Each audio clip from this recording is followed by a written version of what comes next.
Good morning, and thank you for being here. Thank you for those present in the room and for those online that hopefully are able to hear us. I'm Irene Morlino. I'm a visiting fellow here at the Listening Relation Department, and I'm a visiting professor in international conflict management at exacerbate in Barcelona, and my research is on the effectiveness of humanitarian aid. So why organizing a roundtable at this time on this subject? So we are witnessing an international context in which the erosion of international law, geopolitical interests, power politics, the resurgence of interstate war, the number of intrastate wars are increasing, and where the space for effective multilateral action seems to be shrinking. Because of this, a lot of attention in academia and policymaking is paid to things such as defense and security policy. Those obviously are very important themes and policies. However, they risk overshadowing the consequences of such policies that are projected towards wars, and that is the humanitarian cost. So besides conflict, climate change, pandemics are among the other consequences of human action that have led to more than 240 million people worldwide in need of humanitarian assistance. This is according to OCHA. The closure of the Strait of Hormuz halted shipments of oil. Fertilizers are critical commodities, leaving countries that are highly dependent on imports to deal with rising prices for staple goods like rice or flour. The Russian invasion of Ukraine also led to the cut of the global supply of fertilizers and grains, with major humanitarian consequences worldwide. In light of all this, it is most urgent to have a conversation, a reflection on the current status of humanitarian aid and what also radical changes we are witnessing. The changing facing humanitarian aid, the humanitarian aid sector, do not seem to be cyclical, rather they seem to be structural. So there are various reasons. As we know, despite the overlapping and increasing crisis, there have been deep cuts and funding cuts across key donors, the dismantling, as we know, of USAID. And all this has disrupted the framework on which NGO and agency worked on. An example is also Somalia, where the US funding dropped from more than $400 million in 2024 to $70 million in 2025. In general, international aid from the OECD member countries as an associate of the Development Assistance Committee fell in 2025 by 23.1%, and in real terms compared to 2024. And humanitarian official development assistance from DAC countries fell 35.8%. So we're already seeing some consequences of these cuts. Humanitarian actors, NGOs have already decreased their capacities on the ground and also closed field programs. Local actors are also experiencing the consequences of these cuts, and at the same time being expected to take more responsibility.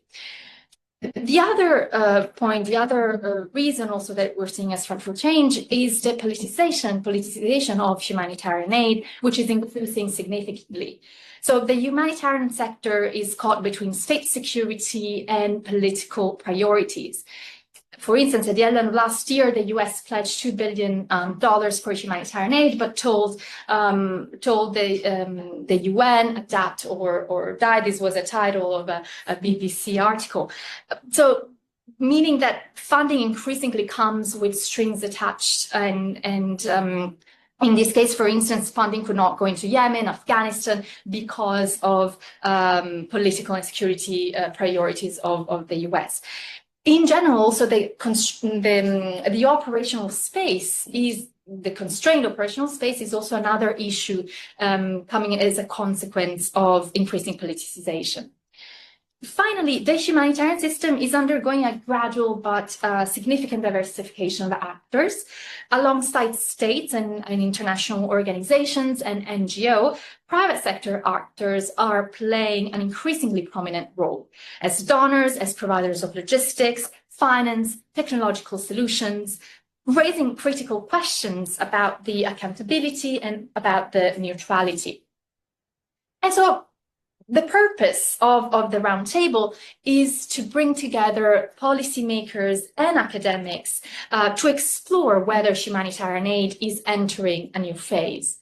There are 5 guiding questions at the basis of the roundtable. The first one is, how is the increasing politicization of aid reshaping humanitarian principles and operations? Second, what role should private actors play and under what frameworks of accountability? Will technology in humanitarian action exacerbate divisions or enable more effective and accountable responses? So, to what extent is the growing integration of humanitarian and development aid driven by political and strategic interests rather than needs? And ultimately, what are the implications for the effectiveness and legitimacy of humanitarian action in a rapidly changing world, a global order? I'm very honored to share these considerations and these reflections with fantastic guests who have all significant experience and significant expertise on matter. The choice of the speakers also reflects the purpose of the roundtable. So once again, to bring academics, we have Professor Stuart Gordon, we have Professor Hugo Slim, and policymakers together. So and our policy guests come also from different types of organizations, so different types of career and background. So we have Andrea Kulaima from the European Union. We have Sara Pantiano, Dr. Sara Pantiano, Chief Executive at ODI Global. We have Marion Yoon, Head of Partnerships at WFP London Global Office, and we have Etienne Berge, a Senior Humanitarian Advisor at the British Red Cross. So speakers have been asked to choose among these guiding questions, and we will follow an alternating order between academic and practitioner. Each participant will have around 10 minutes. I will keep track of the time and signal when there are 3 minutes left. I'm going to introduce each one of you before you speak, and so I'll give you the floor. And the idea here is to have this first part of your remarks, and then a second part of conversation with people present in the room, and also if there are questions online. So then I will start. I will start with Professor Stuart Gordon.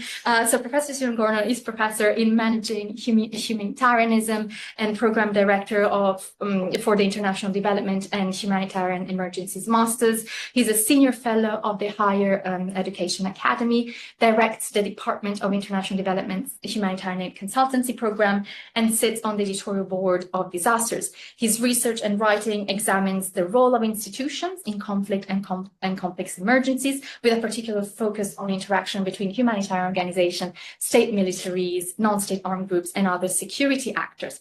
Prior to joining LSE, he was... There goes my 10 minutes.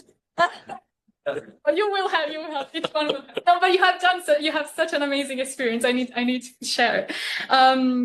Before you joined NSC,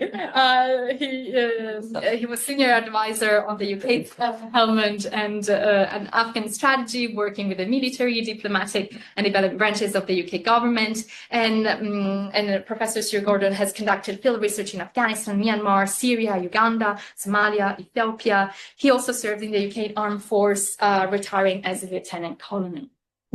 So, Stuart, the floor is yours. Thank you. It's very kind, and thank you for a very, very generous and long. You did all of that. It's not making it up. Okay, I'm going to talk about what I'm labelling as the transition from principled humanitarianism to survival humanitarianism, and I'm going to start with the idea that. We are in a distinctive moment, not because humanitarian action has suddenly become political, it always has been, but because the legal, the financial, and the multilateral conditions that made principled humanitarianism possible are weakening simultaneously. The result is a shift from any pretense of rights-based humanitarianism to what I would label and others have labeled survival humanitarianism, a system organized around triage, residual access, and the transfer of risk to local actors. I'd also be slightly cautious about the language of novelty. Humanitarianism has never operated outside of politics. It's always depended on states, negotiations with armed actors.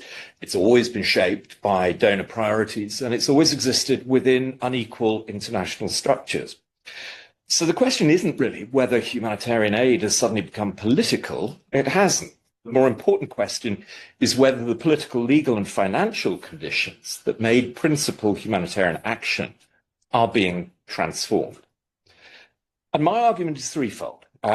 What is distinctive about the present moment is the convergence of three pressures.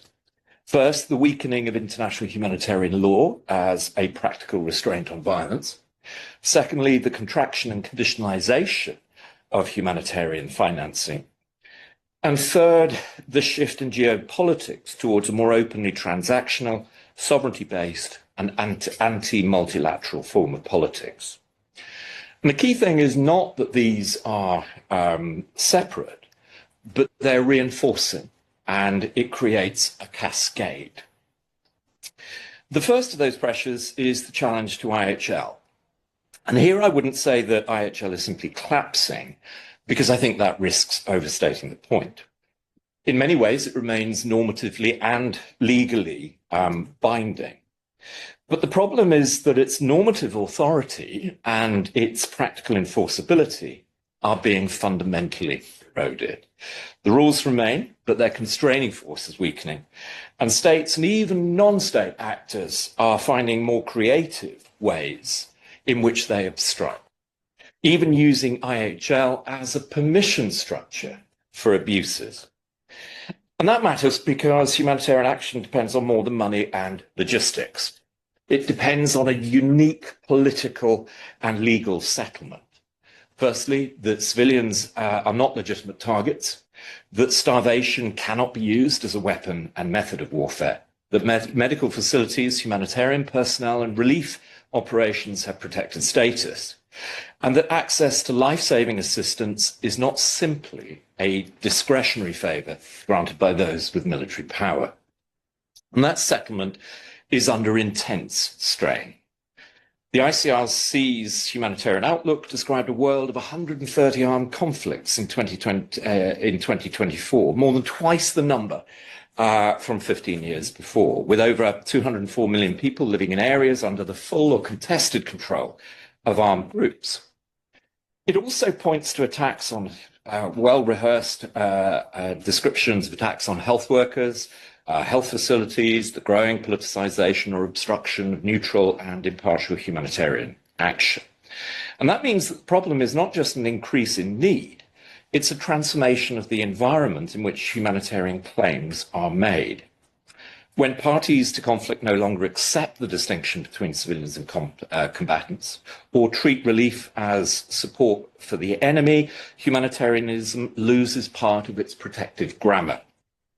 Access becomes a concession, civilians become bargaining chips, aid workers become suspect rather than protected. And that's why the crisis of IHL is also a crisis of humanitarian operations. The principles of neutrality, impartiality, and independence are not simply abstract moral commitments. They're operational technologies. They are what allow humanitarian actors to negotiate access, maintain trust, and distinguish their work from the political and military objectives of others. When those principles are disbelieved, manipulated, or subordinated for war aims, the operational space for humanitarian action contracts. The second pressure is the collapse in funding, and it's not simply a budgetary problem. It's a structural change in the political economy of humanitarian assistance. In June 2025, the UN reduced its overall humanitarian appeal by more than a third, seeking 29 billion to support 114 million people in what we all described as the biggest funding cut we'd ever seen. Tom Fletcher called this the triage of human survival. The 2026 Global Humanitarian Overview continues that logic. And that is that humanitarians aim to assist 135 out of 239 people in need, with an immediate priority of 87 million lives. And I'm stressing that because the language is revealing, and it signals a move from humanitarianism as a universal claim grounded in rights towards humanitarianism as rationing. The issue is not that prioritization is unnecessary or new. The humanitarians have always prioritized when resources are scarce. The issue is that that scarcity itself is more intensely political. It's produced by donor choices, by fiscal retrenchment, military spending priorities, and the downgrading of international solidarity. And this is where I think the phrase survival humanitarianism is most useful. It describes a system increasingly organized around minimum life-saving interventions, much narrower targeting, and the use of language to manage exclusion. The question becomes less, what are people entitled to? And more, who can we still afford to keep alive? And this is a profound normative shift in the political economy of humanitarian assistance. It also challenges the meaning of reform. Much of what is now described as reform, efficiency or prioritization, can be understood also as contraction. And the danger is that the humanitarian system learns to narrate scarcity in managerial language. We speak of focus, effectiveness, and prioritization, but the underlying reality is that large numbers of people are being moved outside the circle of legitimate humanitarian assistance. And that's particularly important for localization. I suspect most people strongly support localization as a normative project. Properly understood, it's about transferring power, resources, and authority. I've only got one page to go.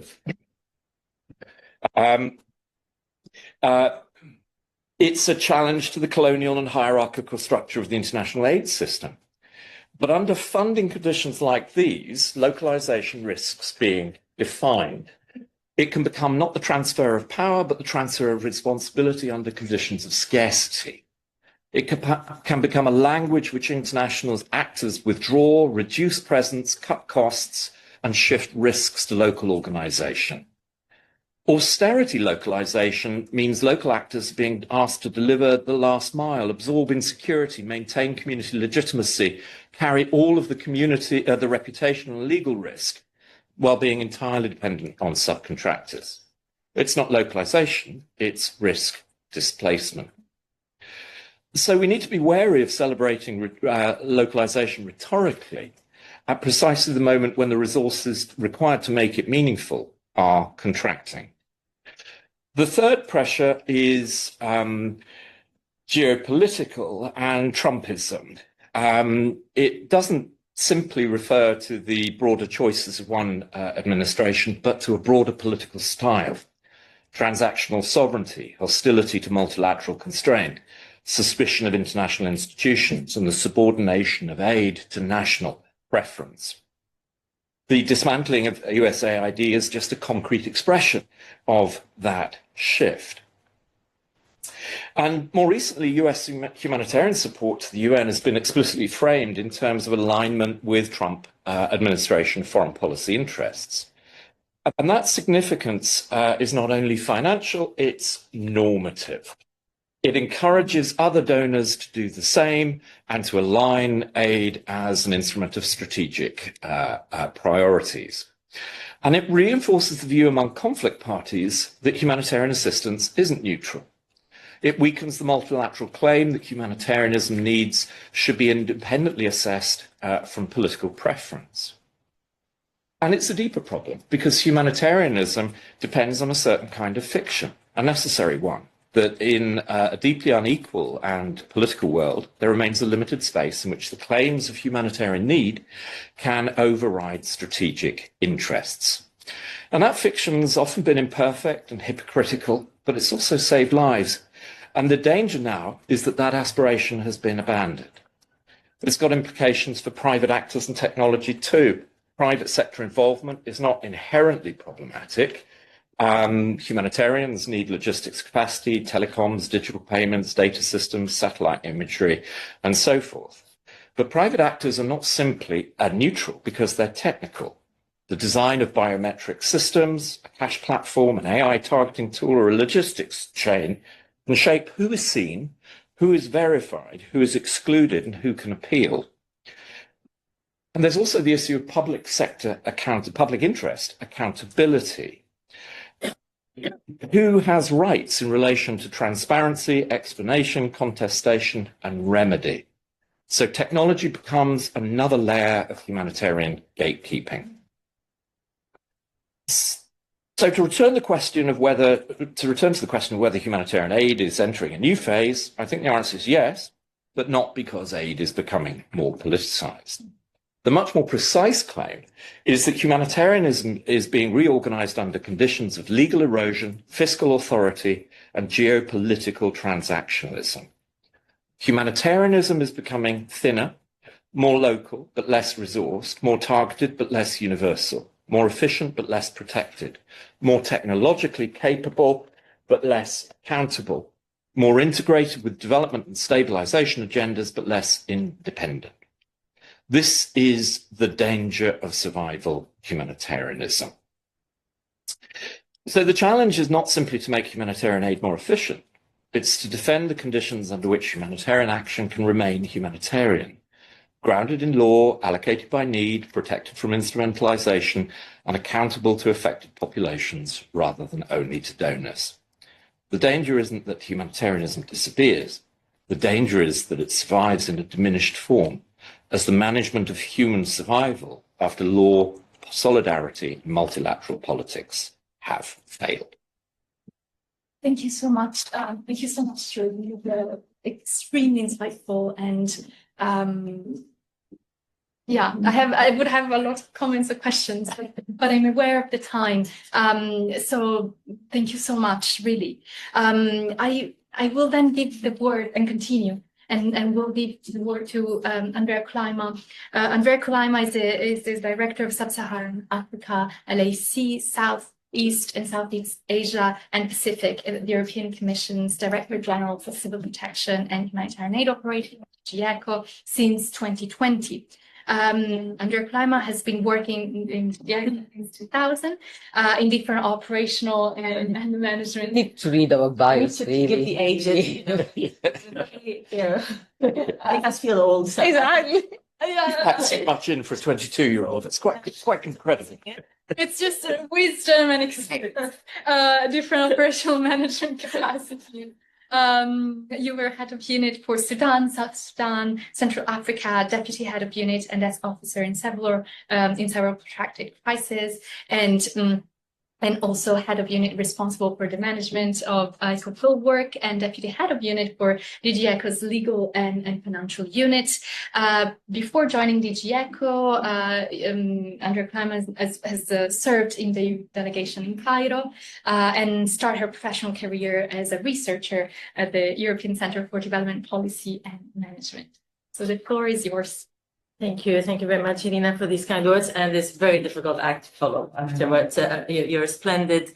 You're a splendid academic demonstration.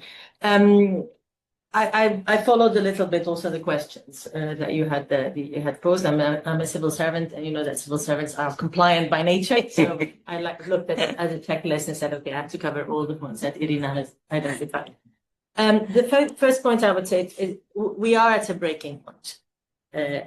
I wouldn't say that we're entering necessarily a new phase, but we have been at a breaking point in 2025. That is clear. Because of the evolution of needs, the way they have become exponential, although that predates 2025. 2006. The consolidated appeal was just around $5 billion US dollars. 20 years later, we are. If they hadn't been for the cuts, we would be tenfold bigger. Number of people living needs have quadrupled, according to the OCHA estimates. The number of displaced people, which is maybe a more objective, a verifiable criterion, because you could say also that needs were underestimated in 2006, but has been multiplied by 3. The number of conflicts have doubled, and so on and so forth. So the world is a more complicated place to work in at the moment. What I think has been different is that has been an acceleration in the way these needs have been evolving. The shock of 2025 was a shock because the financial scarcity was there before. If you look at the if you look at the language, I've been in the business now for 25 years. Every year we have an unprecedented high level of crises, and we have an increasing level of humanitarian funding, which is objectively verifiable. Despite the US cuts, the international funding, public funding for humanitarian aid has increased since 2006, for instance, and it has increased also in real terms. But the gap is what has been widening, the gap between needs and resources which are channeled, and probably the gap between response and overall wealth has also been widening. What has happened in 2025 is that it came as a shock. It came as a breaking of commitments already taken in terms of funding, and it came as a deliberate decision to cut funding for the purpose of cutting funding, not because of other priorities. I become poorer, I can no longer, I lost my job, I can no longer provide assistance or whatever. So the logic there is the assertive nature of that decision is, I think, what came as a shock. It basically reflects the breaking of a consensus. And I would argue two things in relation to that consensus. The first one is that you mentioned, Irina, the figures of reduction of development assistance and the reduction of humanitarian assistance. And at surface, it might look like donors are still focusing on development, but are reducing humanitarian aid. I would argue that it's not the case. I would argue that this is the humanitarian aid is being the canary in the mine. Humanitarian aid cuts in year X means you see the effects in year X. Development is multi-year, multi-annual. There are programs. So the funding which is reported to DAC is disbursements, which means that it's actually decisions that were taken 2-3 years ago. And I think we will see the impact of development cuts probably bigger than the impact on humanitarian aid in a few years down the line.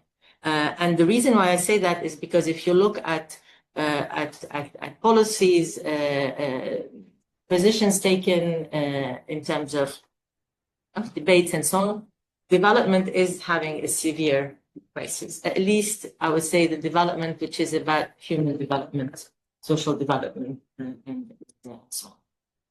The second element I would say is how true was that consensus? How true was it? How good was the past? It's something that you've also referred to in your introduction.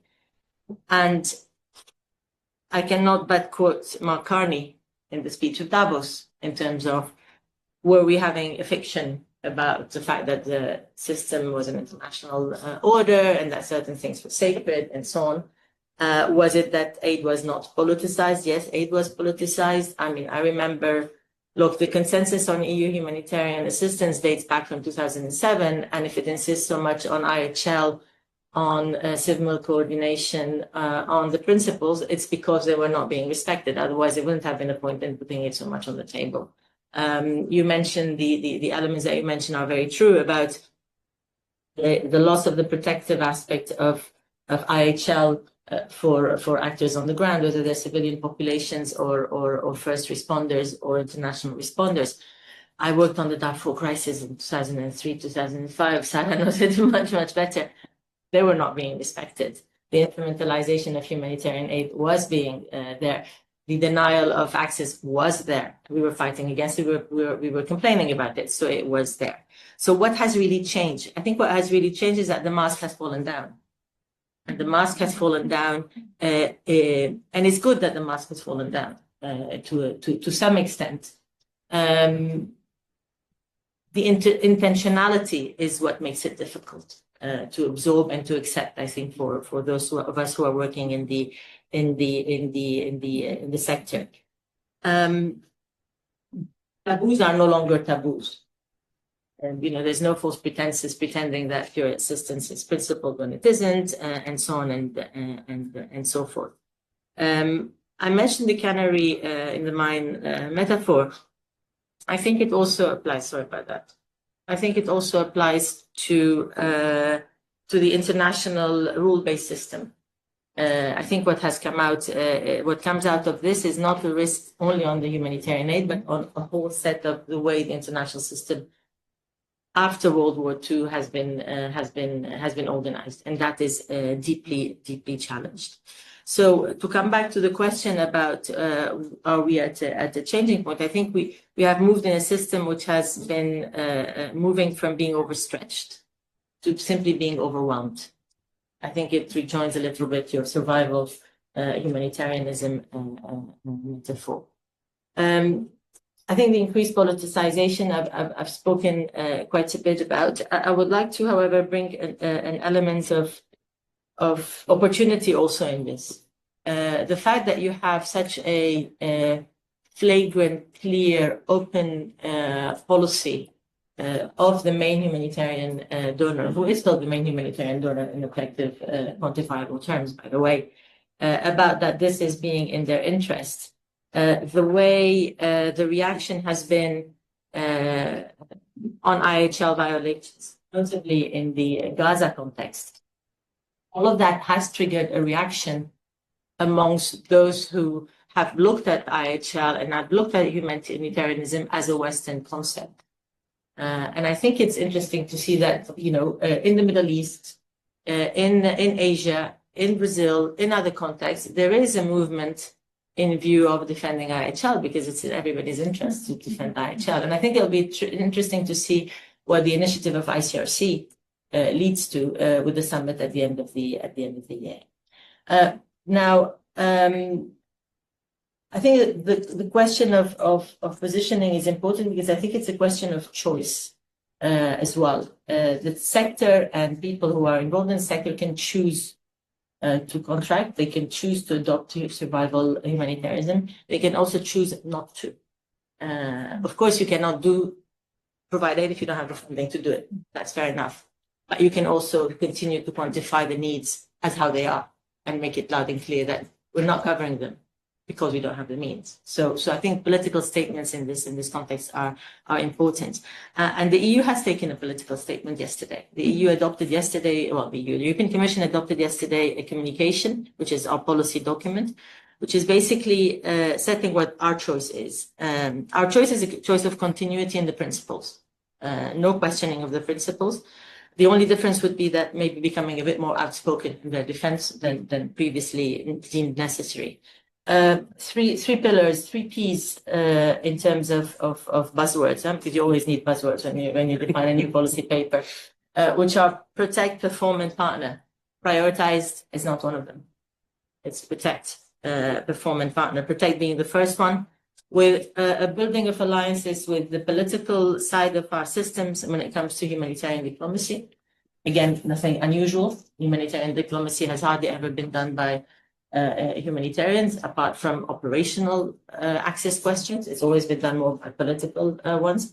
The difference here is that we see the humanitarians being the ones who ask clearly what they need, so that the diplomats reflect that in their discussions. Protect aid workers as a key priority, and I would mention the Australian initiative on that. And I would refer to also the third part, which is the protection when it comes to gender-based violent questions, which is also a political statement given the current context. The second one is the perform part, which is looking at more aid effectiveness. Let's be clear, the system has become a little bit heavy when it comes to how it works. And it is very much responding to needs and not solving situations, whereas what the populations ask for is solutions, not consistent humanitarian aid. And I think that has been one of our contradictions in the system. By wanting to keep the purity of the humanitarian principles and approaches, keeping a distance from development on the grounds that development is too close to politics means that you keep on responding and throwing money and aid at needs rather than providing solutions to the populations it's what they're asking for. They're not asking for continued aid around there. So if you're truly accountable to the populations, then you need to bring in that dimension of development into it. So the third leg of the policy is about partnership and about an integrated strategy on fragility, which is another word for the famous HDP nexus, formerly linking relief, rehabilitation, and development. Old concepts and new names, maybe, but clearly the reflection that this is what is needed, and we've known it for 30 years. So there's no point in abandoning it just because we haven't managed to be as effective in putting it in place. As I said, it's a question of choice. It's a question of also of identity. I think it was striking to hear Commissioner Labib yesterday when she did her press statement after the discussion. Her last words was about humanitarian. Europe is choosing a path based on fairness, cooperation, and something that should never need defending: human compassion, which is humanity. This is not naive. These are tried and tested principles throughout European history. It is who we are. So it's a question also of identity for Europe, but potentially also for other parts of the world, that because by questioning the humanitarian principles, it's not just humanitarian principles that are questioned. It's the whole value of the fact that the world cannot be just a jungle with the strongest being the one who defines what the rules are. Thank you. Thank you very much. Thank you very much, Andrea.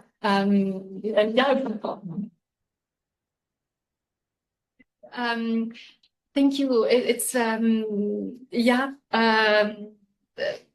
very insightful remarks. Also, that speak directly to my research because I wrote a book on humanitarian aid and the European Union. I haven't read it, so not I wasn't biased by it.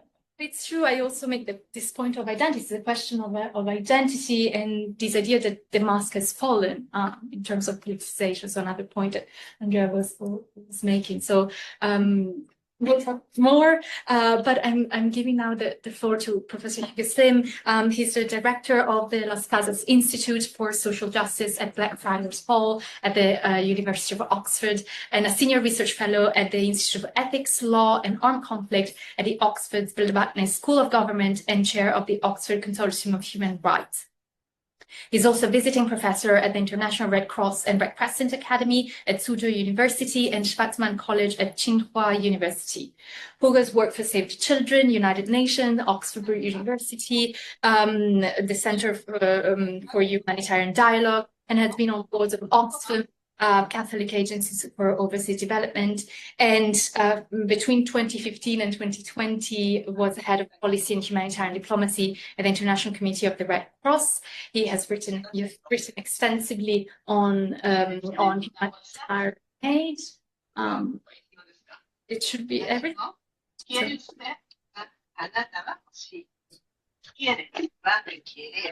Oscar is not muted. Sorry, Oscar, could you please mute yourself?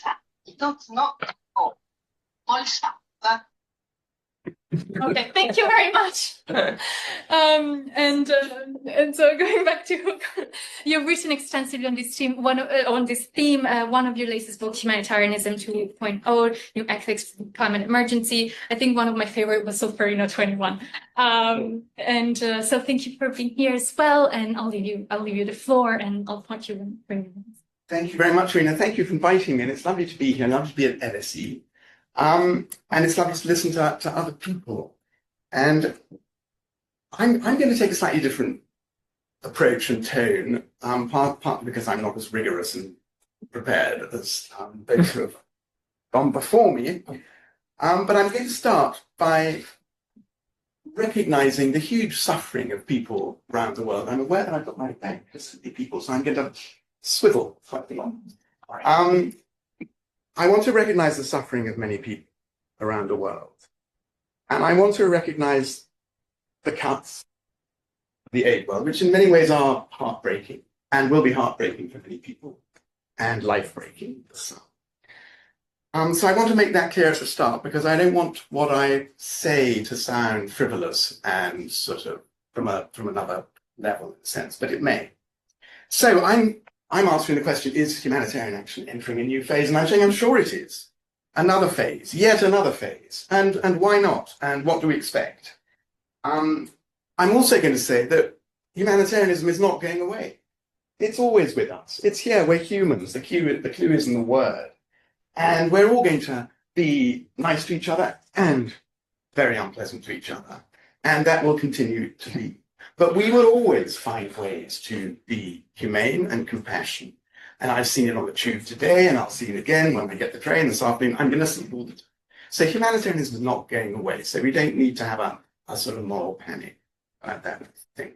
And we don't need to get obsessed by, a couple of very unpleasant Americans with chainsaws who are sort of messaging the world in a simple way. Well, sod them, really, because that's really not what's going to play out in the end. And they can't change a lot of things.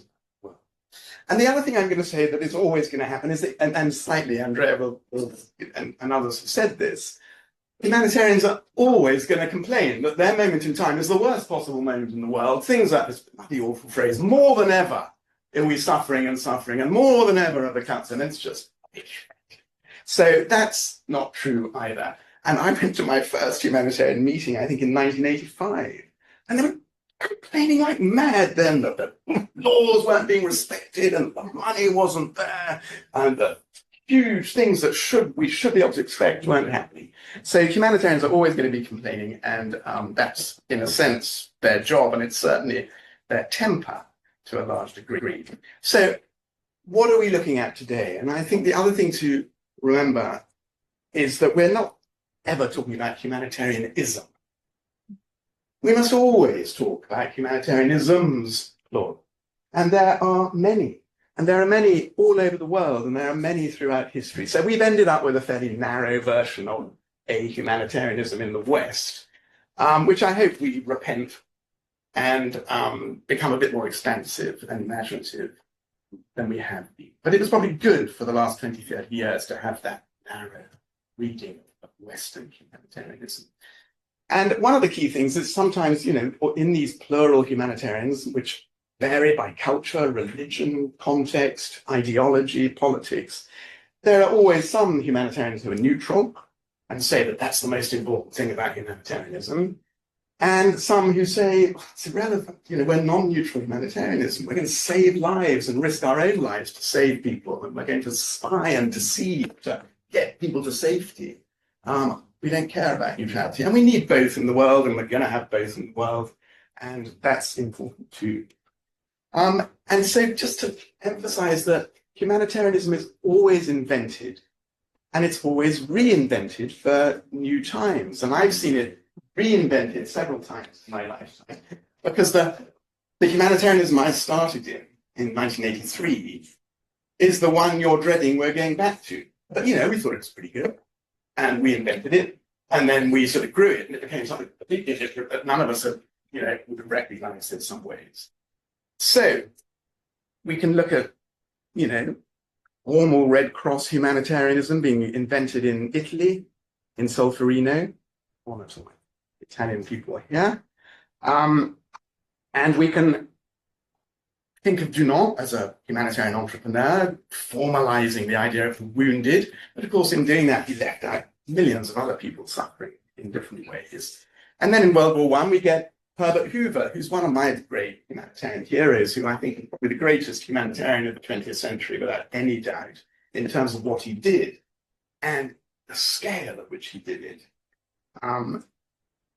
He really invented international food relief. He invented modern humanitarian diplomacy in his shuttles between Berlin, London, Brussels, and Paris, and then Moscow and Washington and all sorts of things. So he invented a whole new way of doing it.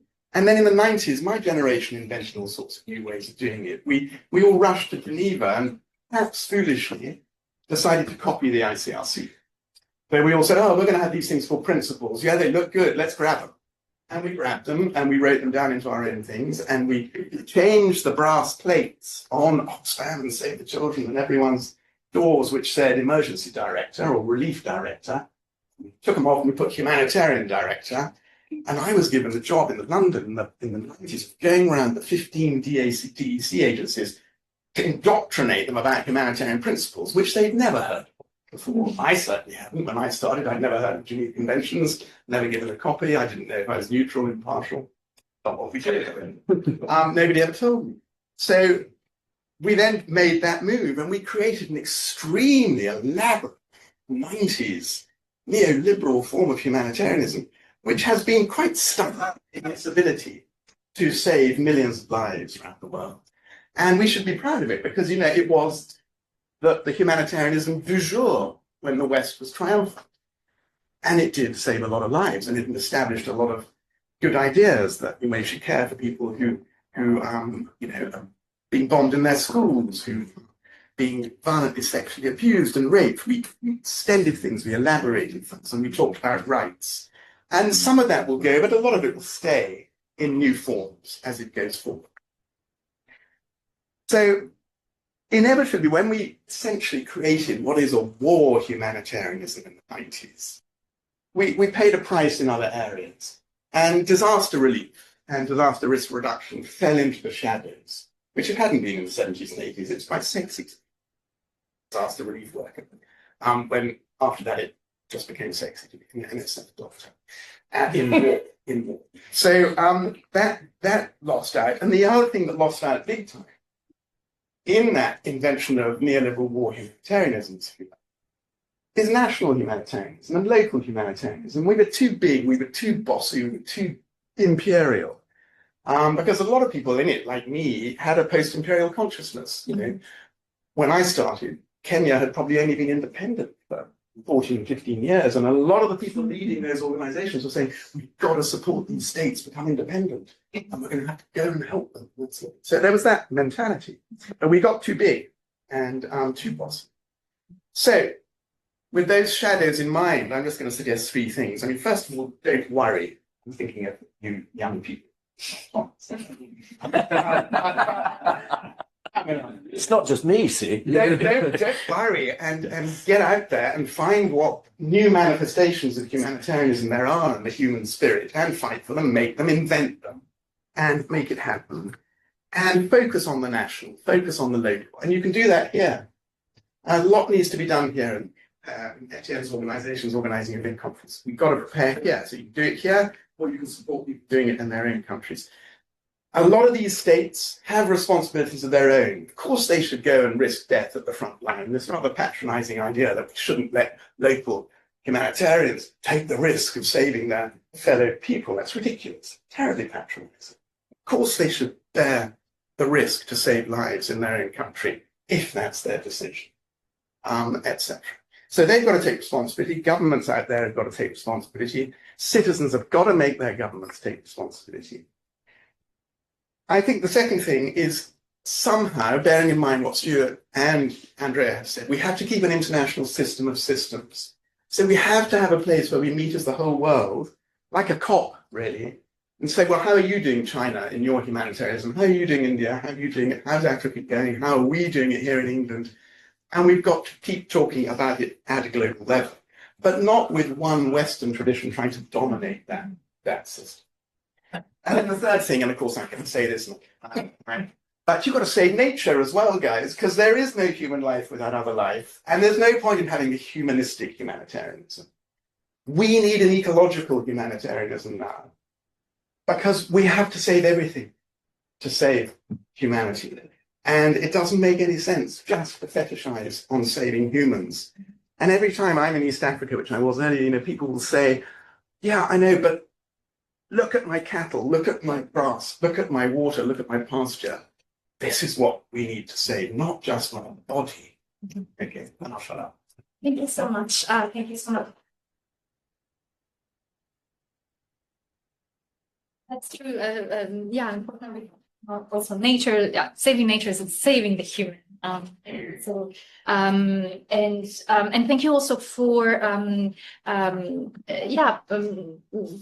remarking localization and also the Western tradition that have been very, very popular and very used. So it's important to have also this to keep this in mind.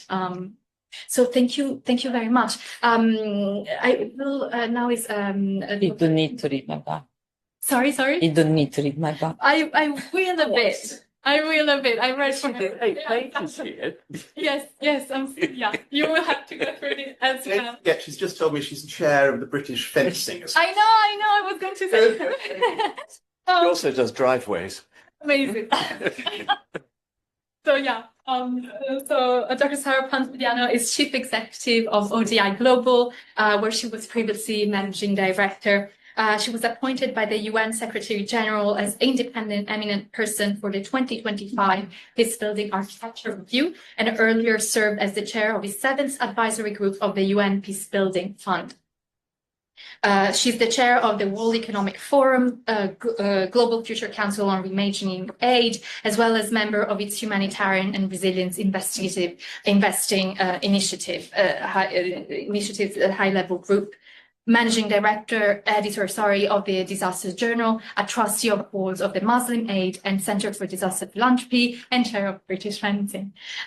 She has led high-profile UN response in Sudan's Nuba Mountains, acted as an observer at the IGAD Sudan peace process, and lectured at the University of Dar es Salaam.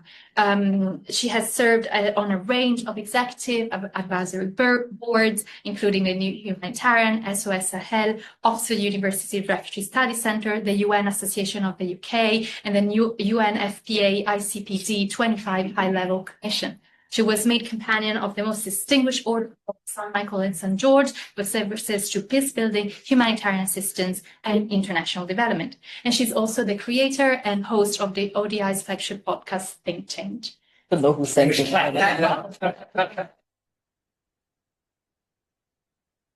Yes, Richard, thanks, Irene, grazie. No, thank you. This is an important conversation. This is a conversation I've been having for a long time, as you can sort of deduce from my bio, because I've been uncomfortable for just far too many years around a lot of the assumptions that underpin the conversations around humanitarianism. And I deeply contest the ism, because it's almost like a religion that it has become for us. And more, deeply the structure, the construct of the humanitarian system, which is really where the focus should be. You'd be happy, Hugo, to hear that I have banned the use of the word unprecedented by the Humanitarian Policy Group, because that is the most used word when it comes to humanitarian crisis, more than ever, unprecedented, and just a little bit of, historical awareness. It goes a long way to remind ourselves of what we've been through and what the 80s were and the 90s were, and what the challenges have been at every juncture. If we take a relatively more recent, sort of standpoint for the analysis, I would go back to some of the work that we did at the Humanitarian Policy Group at ODI Global before the World Humanitarian Summit. We published a report that was called Time to Let Go, and I think the title says it all. There was really an invitation to the Northern-dominated humanitarian system to let go of power and control and recognize that the legitimacy of the system was in deep crisis, and that the system as it was structured just had no way of functioning and probably never really had the legitimacy, but it was a turning point to make sure that the shift was real. Fast forward 10 years, very little has changed in terms of the steps that we have taken collectively as international humanitarians to change that construct. We have spent an insane amount of time in the grand bargain negotiations that I always say is neither grand nor a bargain. But, we have once again embarked on a procedurally heavy process that's been co-opted by, a number of dominant actors that's generated a lot of cynicism and has not really delivered any change. 10 years ago, we said the same about humanitarian response review, what was it called? The one that Valerie was it? Transformative, exactly. We can name them. Every 5 to 10 years, we've had one of these processes. And we, call them rearranging the deck chairs on the Titanic, rather than building smaller, seaworthy vessels can really navigate the choppy waters of humanitarian crisis. So what is happening now, and I'm going to quote, we've been, over the past few months, we've been hosting this panel on reimagining humanitarian action that has brought together a few sort of distinguished colleagues that have helped sort of reflect on what needs to change. And so, the main sort of point of convergence has been moving from what they call the ecosystem to the ecosystem. And the first premise of their arguments is that the legitimacy crisis that we talked about 10 years ago has only deepened, but the funding crisis now has made a crisis of legitimacy impossible to ignore. And at the same time, we have had the funding crisis because we have not addressed the legitimacy crisis. And we see that, both because the governments are cutting funding because no one in the public is actually screaming about it. We've lost that legitimacy vis-a-vis the public in, the northern governments that were providing official development assistance. But quite frankly, even the government, the countries, the civil society was receiving the money has not seen that as such a devastating move. They're the first one to say the system had to go. And so if this is the price to pay, the chaos, the challenge of, reorganizing, so be it, because what we had was just not fit for purpose. And it comes to the main mantra of the World Humanitarian Summit was as locally as possible, as international as necessary. And I always felt that as international as necessary was, a way to obfuscate and sort of keep the internationals there. So what the panel is proposing is instead locally led, internationally supported, but not, which is very different. It doesn't mean that internationals are still there to deliver where necessary. The system has to recognize that local leadership. And I think that is, the critical point in sort of turning that on its head. I have a real problem with the concept and the taxonomy of localization. It's a transitive word, that assumes that we can localize, that we have the power to transfer authority and legitimacy to something that is inherently local, because response to crisis comes first and foremost and always will be from those who are closest to the crisis, because crises are not an isolated spike, they are repeated, they are built into the day-to-day functioning of a society. And so the society was there before and will be there after, and we factor in how to respond to that crisis. And we have taken upon ourselves, this paternalistic assumption that we can go in and save lives. And I have a problem with the language of saving lives as well, because actually a lot more lives are saved, but that continues, support, reciprocal engagement that communities have on the ground, and not by what we do, coming in. And yes, maybe, of course, we will have had an additive sort of impact on this, but it's so incommensurate to the amount of money, resources, conversations we have in the global north that goes in, because if that money went more directly, it would have such much deeper transformative impact. So I think that is also why we have not seen the same reaction that we were expecting, to the crisis as followed, particularly the closure of USAID. I think that has just generated the urgency conversation in the north, because it means that there is less money for the intermediators, less money for the international NGOs, for the UN, and it's starting to finally open the eyes about what this really has been happening on the ground for a very long time, because diaspora flows by and large outshadow the amount of ODA. I've always done so, and even more, over the past few years, we've seen, especially in crisis, the first money that comes is from relatives abroad, and that amount of money, it's massive. We're seeing more and more philanthropic money going to support, these forms of community response and local response. So there is a whole ecosystem of action and response on the ground that we can choose to be part of, or we can continue, to choose to pretend that we are the be-all, end-all, as internationals, and become progressively irrelevant in what humanitarians should be. And it comes to the principles as well. Hugo, your narration of what happened in the 90s is beautiful, because I mean, I remember that as well. And we did a project 15 years ago. It was called the Global History of Humanitarian Action, that documented the different traditions of giving and what we would define as humanitarian in different contexts, in China, in the Arab world, in Latin America. I invite you to go and read some of those papers. They're fantastic. They also look at the etiology of the word humanitarian and how what happened in the 90s had almost forced that word on so I'm an Arabic speaker. That was quite interesting how this word, insania came like much later, the word like sadaka, which is, based on solidarity, or other words that sort of, in a way encapsulated more the tradition of giving that had always been in the Arab world, but it was forced by OCHA and others that were working on the document of, the League of Arab States, Arab League, later on.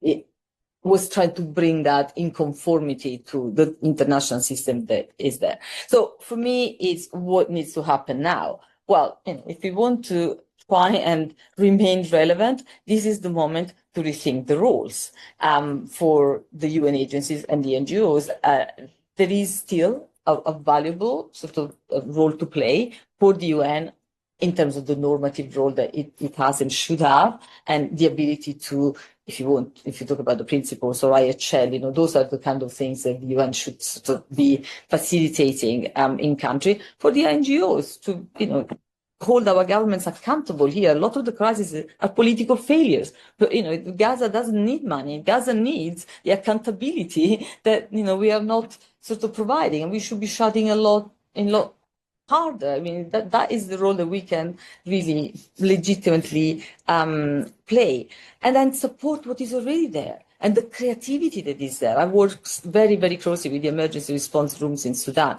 I mean, they have developed ways to be able to be effective with the support of, many others.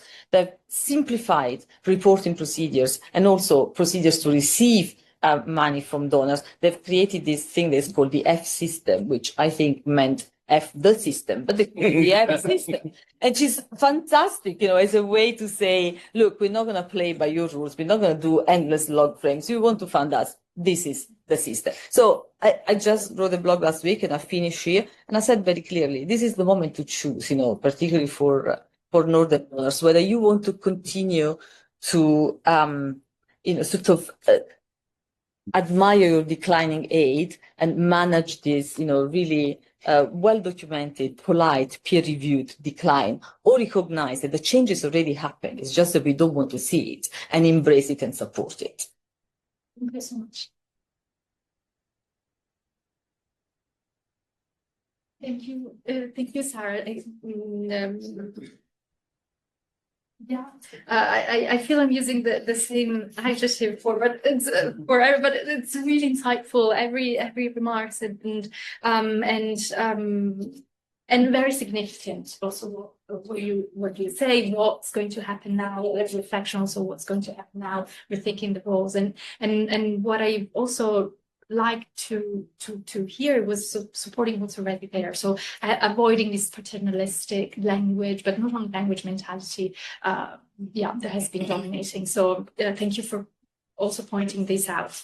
I will move to Marianne Yoon. Marianne Yoon is the head of partnership and deputy director of the World Food Programme London Global Office since July 2025. Previously, she was director of the WFP Seoul Global Office from 2021 until 2024, where she was responsible of the WFP strategic partnership with the government of Republic of Korea.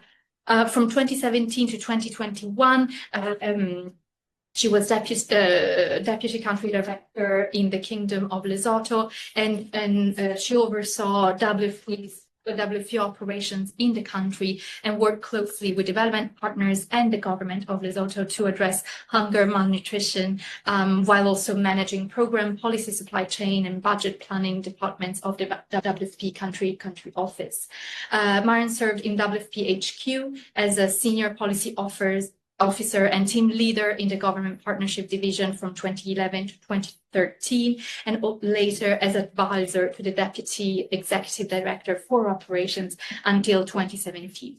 Marian joined the World Food Programme in 2003, so also a very long-term career. And you started your career in Sudan and in South Sudan. So much for joining, and the floor is yours. Thank you so much, Dr. Morlino, Irene, and everyone here. It's really great to be here. And actually, I thought my bio was going to be a lot shorter, but I think you've managed to puff it out a little bit. Jokes aside, really, I kind of wonder what I can contribute in addition to the remarks that have been given by my distinguished panel members here. As Irena mentioned, I have been with the World Food Programme in very different functions and places for the past 24 years. And so I do have experience as an aid worker, and I know that there are many here in the room as well. But I also do want to share some perspectives, I think, from the World Food Programme around some of these bigger issues. I'm not going to follow the 5 questions. I'm not going to repeat what I agree have been mentioned by speakers already, but really just to share a little bit about how we see things in WFP. WFP being the largest, or certainly one of the largest responders when it comes to humanitarian action in the world. But also perhaps a little bit like was a friend of mine was saying, an Italian friend was saying, bocca della lupa, I think is like, in the mouth of the wolf. I kind of feel a little bit like, as WFP, in this kind of conversation and context, I think we are the spotlight is a little bit on us as well too. So let me just start by saying that fully agree. Obviously right now we are going through a time of profound systemic fragility. I don't think that anyone can question that. I think it is more than just a crisis of funding. Legitimacy and political sustainability was mentioned already, and that the issue is really not around whether the humanitarian aid is ending. That's clearly not what we're talking about, but really about whether it can sustain its independence, coherence, and legitimacy, as Professor has already mentioned. And I think that is the challenge that we need to kind of confront moving forward. Yes, there has been dramatic deterioration. I think that I will continue to use the word unprecedented, because I think that it's not just in the case of humanitarian action, but in so many different areas and issues facing the world today, where there are a lot of things that are unprecedented. Even the speed of change is also quite unprecedented. So for me, I do think that it is still relevant. There were also some, let's remind ourselves, last year there was also 2 famines declared at the same time. That's never happened. We can't mask that. It's just, it's a fact. So I think that's important to also recognize. Certainly in WFP, those are the conditions that we're dealing with. In 2025, despite all that we know was a very challenging, perhaps historically unprecedented context, and really thanks to the determination and commitment and frankly speaking, the hope of aid workers and staff, many of whom were under attack themselves. It doesn't feel very safe to be humanitarian at the moment. But thanks to them, in WFP alone last year was able to assist more than 120 million people. That's 120 million people. So it's not that the response is not happening. We've reached 120 people, and that's just WFP. And 79 of them were through life-saving support. So I do think that maintaining the global reach at scale, performing, strong performance despite reduced funding, the ability to still respond rapidly, it's in many cases within 48 hours, and Lebanon is a case in point there, because of preparedness and because of our flexible financing that donors give us, have allowed those achievements to happen.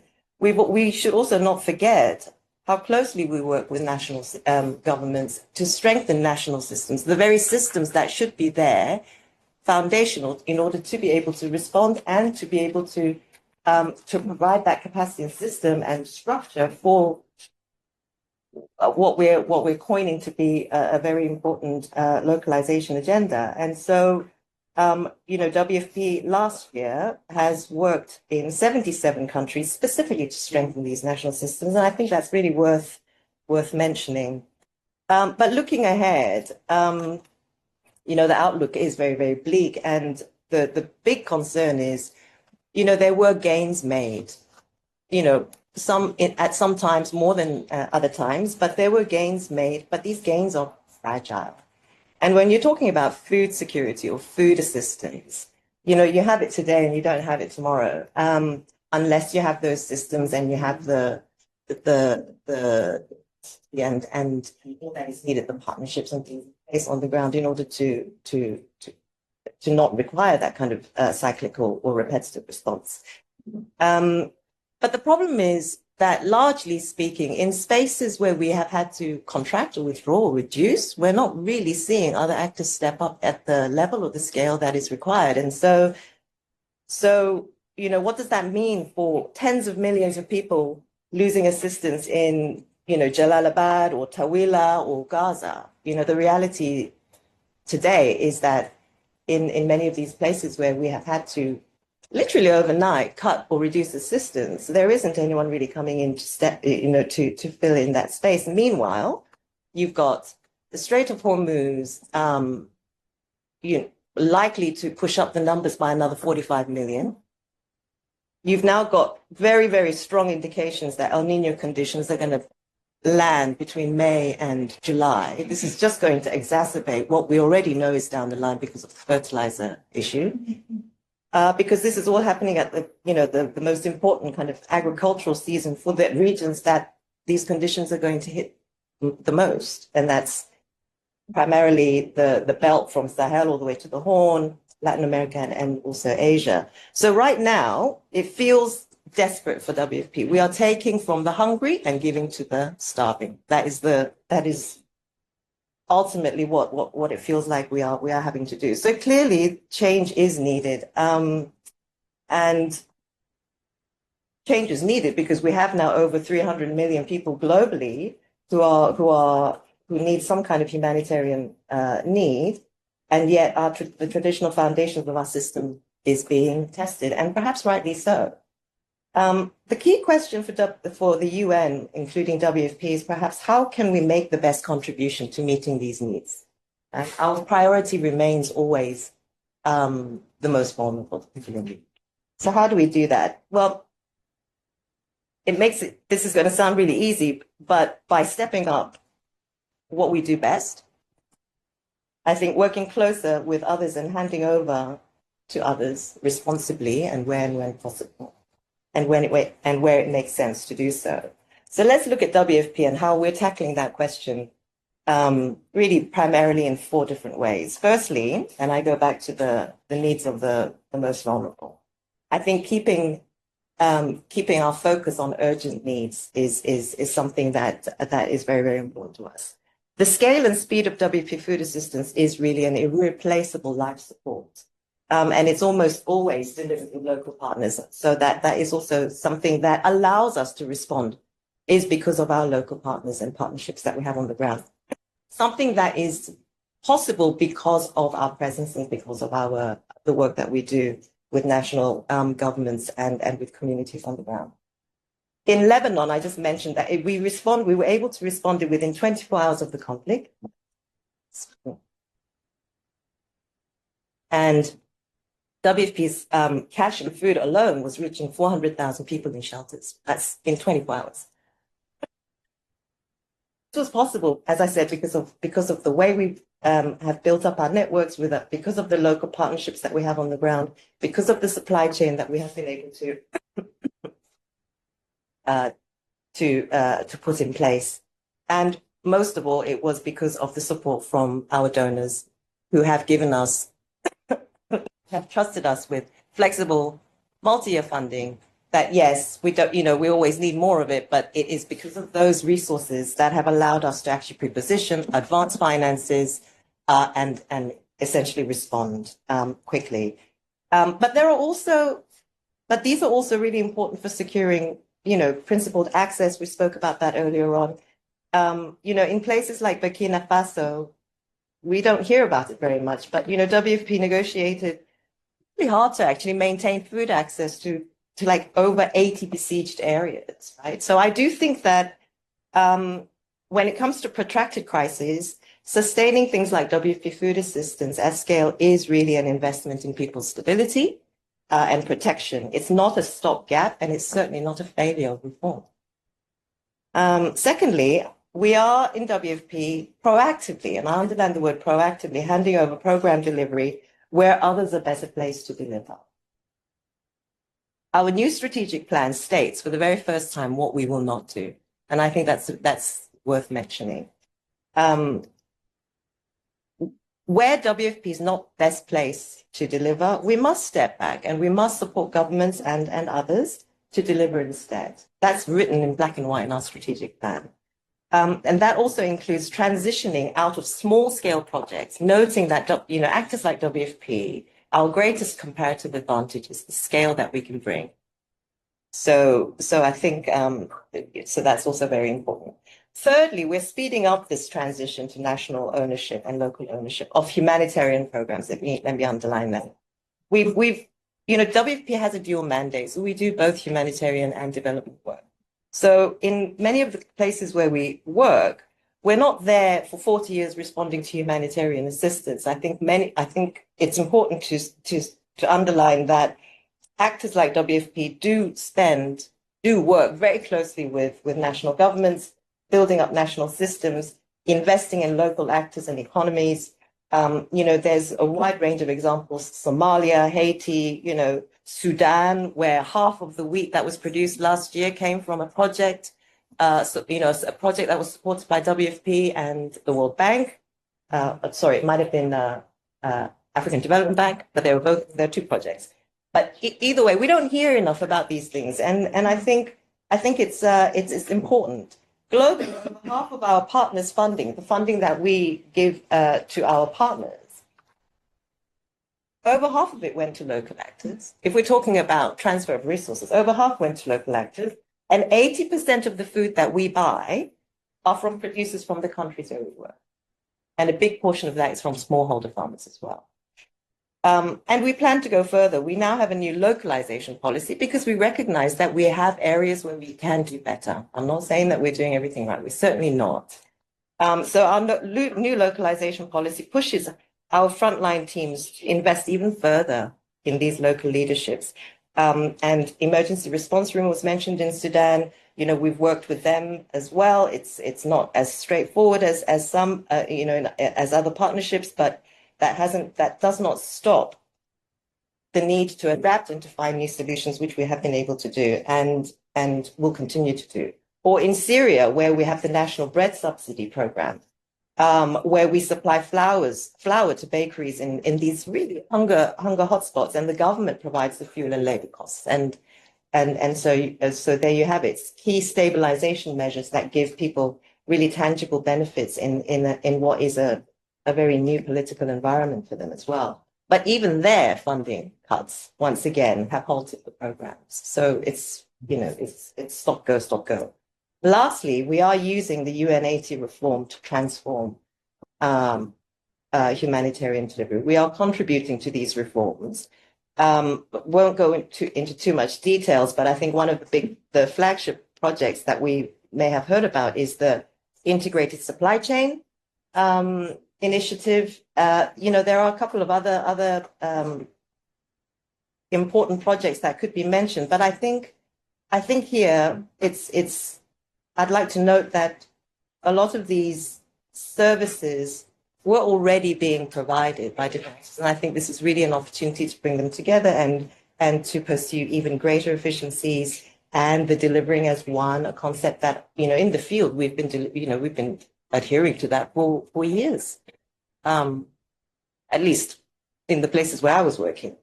But some of these reform agendas are now not just being talked about. I think they are now being rolled out actively, certainly in countries like Afghanistan, Gaza, Haiti, Somalia, and Sudan being defined. I think, let me close Do I have? It would be finished. It would be finished. But a few Maybe I could just remarks. maybe I could just end by saying that I think the UN as a forum that can share priorities and mobilize collective action is almost unique as a forum. And so, you know, I think we need more solidarity for the world's most vulnerable. We can go into the list of what other asks we have, particularly for member states. But I think for me, the the bottom line is that the architecture is being challenged and the system is being challenged, and I get that. But I think it's not entirely broken. I think we should really focus on fixing the bits that need fixing, strengthening the bits that need strengthening, and continuing to do the bits that work. Thank you. Thank you. Thank you. Thank you for sharing the point of view that UN is one of the largest donors, as we said, implementers, WFP, and what are your contributions also on the field with examples on the field that are extremely useful and relevant. I would give the floor to last and absolutely not least, to Etienne Berge. He's a senior humanitarian advisor at the British Red Cross, where he supports peer-to-peer humanitarian diplomacy across Europe, Africa, and MENA. He brings 10 years of experience across humanitarian operations, policy influencing, and donor engagement in contexts including Ukraine, Southeast Asia, and Middle East. He co-founded Kiron France, now UNIR, an NGO opening higher education for refugees and asylum seekers. And he has published on localization, principal humanitarian action, and cultural heritage in conflict. So Etienne, the floor is yours. I will point you when it's true. Thanks, Irene. Please do. And I've noted down the time. I'm going to try to keep it brief. And it's a really tough act to follow after you guys. As Irene said, I work for the British Red Cross, which in the sort of movement Red Cross, Red Crescent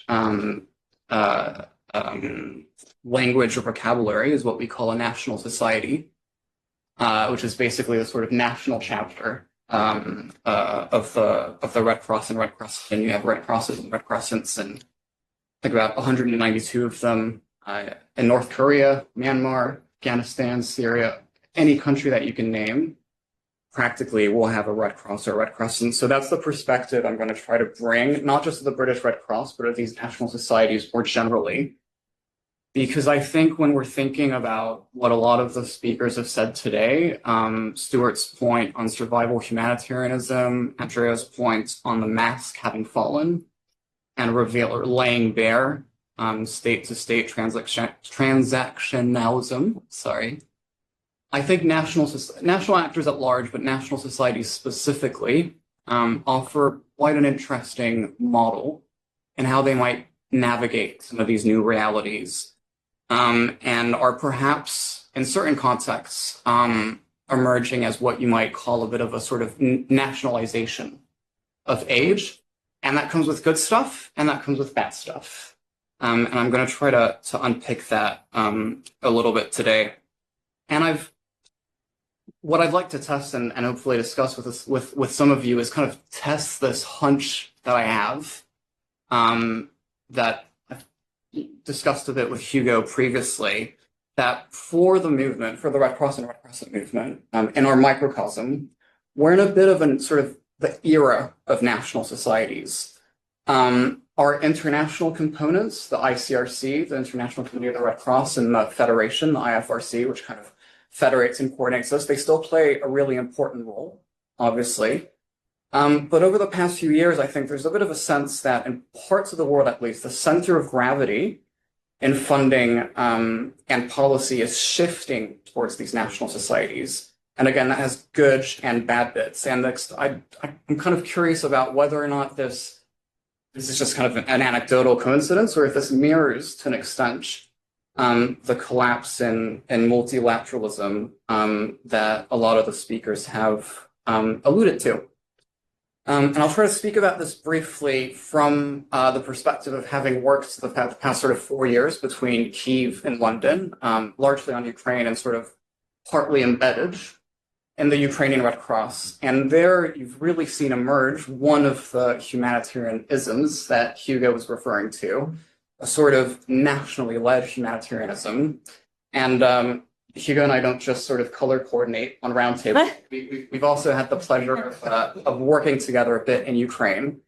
And I think, Hugo, you've sometimes, and I don't know if you sort of define this as one of the isms, but you've referred to this as patriotic humanitarianism, which is a term that, as someone for the Red Cross, I can less easily use, but I'll sort of quote you if that's okay.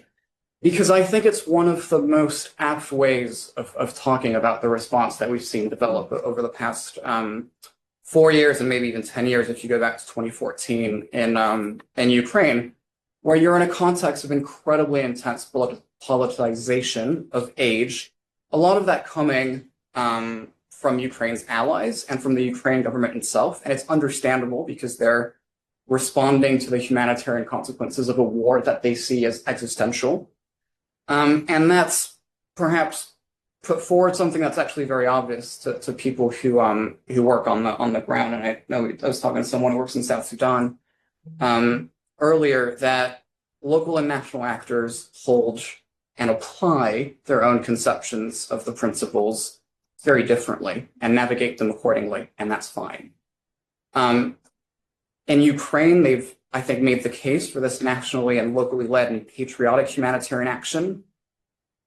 A harder, more sensitive, delicate, not counterpoint, but something that's talked about a bit less, is that in Russia, the Russian Red Cross has played and plays a role in responding to humanitarian consequences of the war there. For example, the Ukraine counterattack in Kursk 2 years ago, the Russian Red Cross has supported there, and they've had to navigate a very difficult and sensitive political terrain in doing so. In Ukraine, I'll try to describe this very briefly. With the Ukrainian Red Cross, we've seen the principles, neutrality in particular, operationalized very differently by region. If you speak to the frontline branches of the Ukrainian Red Cross in Kherson, a city in the southeast of Ukraine that was occupied for 9 months, that branch was able to continue working, to continue providing cross-line services into what was at the time Russian-held territory. And for them, neutrality almost in that sort of classic sense, and making sure that the Ukrainian Red Cross had what Western humanitarian actors would deem as sort of good neutrality, that was critical, because that's what enabled the continuity of the services. And they were to an extent harmed by the more solidarity-driven, patriotic messaging that was coming from the HQ in Kyiv, which was much more aligned to the government. But there was a reason to that more patriotic humanitarianism in Kyiv, which was that the Ukrainian Red Cross branch in one of the sort of suburbs of Kyiv had been threatened, and some of them had been held at gunpoint because they were seen as too neutral. There was a sort of part of this reputational crisis that englobed the Red Cross and other humanitarian actors at the beginning of the war. So I think what Ukrainian Red Cross and national societies teach us, as well as local actors more generally, is those sort of different flavors of neutrality and other humanitarian principles, which is maybe an obvious point, but an important one to remind.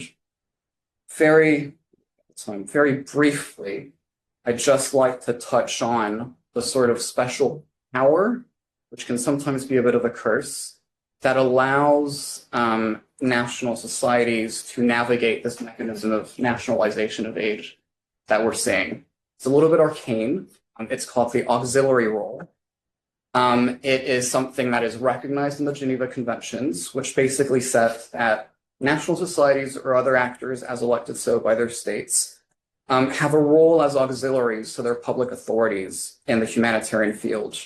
And that means that for all of these national societies that I quoted earlier, there is hypothetically a legally grounded basis for dialogue with the state. And that's one of the mechanisms through which this nationalization can be, I think, negotiated if it's done well. ODI and HPG, and I know, Sarah, you've done a lot of work on this, and that sort of donors in a post-aid world have spoken about how Western donorship is increasingly aligned with national interest. And in Ukraine and in Europe specifically, we're seeing aid cuts to free up fiscal space for defense at home, defense on the home front. In that shift, I think that's quite a good example where the Ukrainian Red Cross, the British Red Cross, European national societies at large are trying to negotiate that with their government, saying, fine, we're now in a position where you're prioritizing national security and defense here. Defense budgets are rising. What about humanitarian preparedness? And Hugo, you wrote a great article on the new humanitarian last year. If defense budgets are rising, what do we do about humanitarian budgets and preparedness back home? And how can we accompany you in that reflection? And Hugo, you were mentioning a conference that we're doing in June, which is exactly about that. 35 national societies and their governments will come to London to talk about preparedness to major crises. And that's inspired by something the Ukrainian Red Cross did last year. I'll forget the second page. I'll just close by saying that we're also not naive to the difficulties there. The auxiliary role in that particular relationship that we have with our authorities can be a burden, can be a great vulnerability. And I'll take very quickly from another country I've worked in, which is Myanmar. And I know, Irene, you've written on Myanmar, Hugo as well. The Myanmar Red Cross, its auxiliary role and its proximity to the current authorities is one that puts them under great strain. And we've seen the reemergence, because I think it existed in Myanmar before, of dual track humanitarianism, or triple track or quadruple track, where you have actors like the Myanmar Red Cross operating largely in military controlled area, doing some gray zone stuff in the more borderline areas of Myanmar. And then you have an enormous wealth of what, Hugo, you've written as resistance humanitarianism, with small aid groups and ethnic groups working there, which I think there is complementarity with. Thank you so much, Tien. I think this was a great conclusion in the sense that, again, we started by reflecting on more on an international system of role and national order, but then we concluded, and this was a bit of a red thread through the various remarks, we concluded with the local perspective and how it is also, there are different local perspectives, and as you said, it's relevant and it's to talk about this. We have 30 minutes remaining, around 30 minutes remaining. So let's take questions from the audience. So we'll start by collecting questions from here, and then sometime we have the Q&A box. You should be able to write in it, unless you want to join us in the conversation by unmuting yourself. But I'll take a first round of, if you agree, 4 questions because of time. So I'll go in the order that I've seen. Please introduce yourself. I'll just stand up. Müjde. So I'm a postdoc researcher at SOAS. And I just came from my own field work, which is Southeast Turkey. And it was by the time when the humanitarian operations ended for refugees primarily from Syria. And we just wanted to see afterlives of humanitarians. And there were a lot of international organizations who came in, and then they had left by the time, and we were just. And then we saw humanitarianism wasn't big in Turkey at all, especially despite the fact that their operations ended. They were leftist humanitarians. The groups, because this is Southeast Turkey, populated by Kurdish minority in Turkey, and they were organized around Marxist leftist politics. And they were there before international aid organizations came in, and they were employed by these organizations. But they had completely different conception of humanity what humanitarian organizations should do, and also the principles of impartiality and neutrality. They were basically accusing their own employers for not living up to those standards. So it was really interesting, that coexistence in that region. And there were a lot of Muslim humanitarians as well. And they had different conceptions of humanity. They were drawing on the idea of oppression and oppressed. They were siding with the oppressed, and they were rejecting neutrality and impartiality from the outset. But they also they were against bureaucratization. So they didn't hold records of anything, basically. They weren't like any paperwork. And it was really interesting to see that. So there are a lot of, and there is patriotic humanitarianism in different parts of Turkey because of the region. So the language of humanitarianism and humanitarian actions are themselves very prevalent in Turkey because of what happened to our political rights under the current government and because of the economic situation as well. So everything, all conversations around humanitarianism and all activism is also around humanitarianism.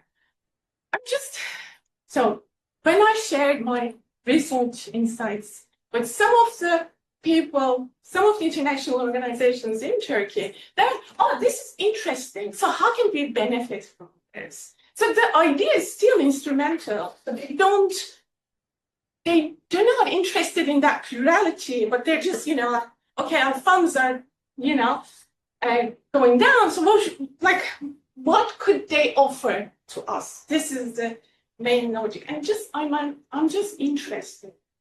How should we understand all this plurality? I mean, with Muslim organizations, I have a lot of disagreements with that, but the amount of their work and the dynamism they have, there's no comparison with any other organization. So what should be the conversation between all these different actors? Or should there be any conversation at all? Let them just do what they're doing. Thank you. Thank you so much for sharing your participation and your experience and your question. I have another question here, and then another. But Caroline. All right. Good morning. My name is Caroline. I'm coming from UPS Foundation, so private sector. And so I'm the director of health and humanitarian relief. And of course, logistics plays a really big role. And there was a bit of mention around the role of private actors and private players. And my question is around this accountability.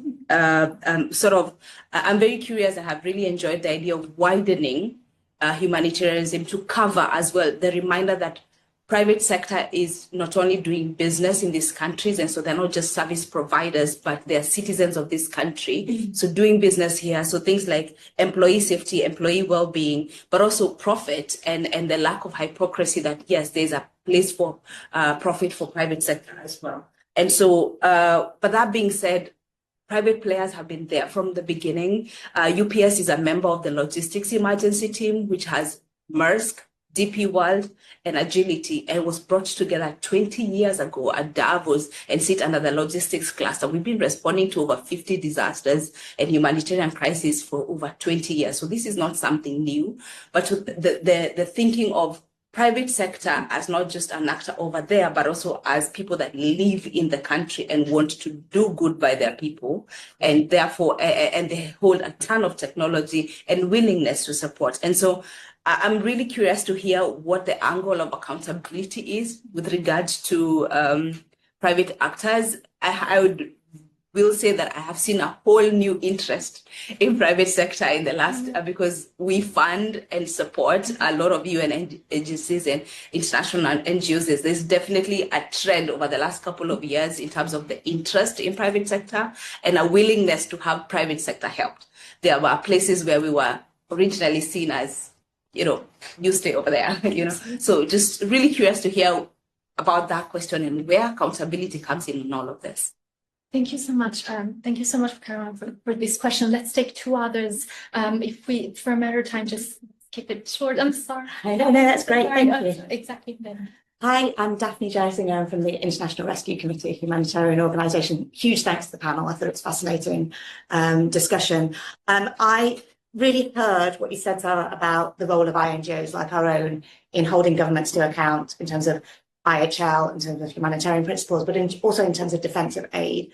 And the same is true of CSOs in the countries we work in and their role in holding governments to account. So your theme on accountability, etc. as well.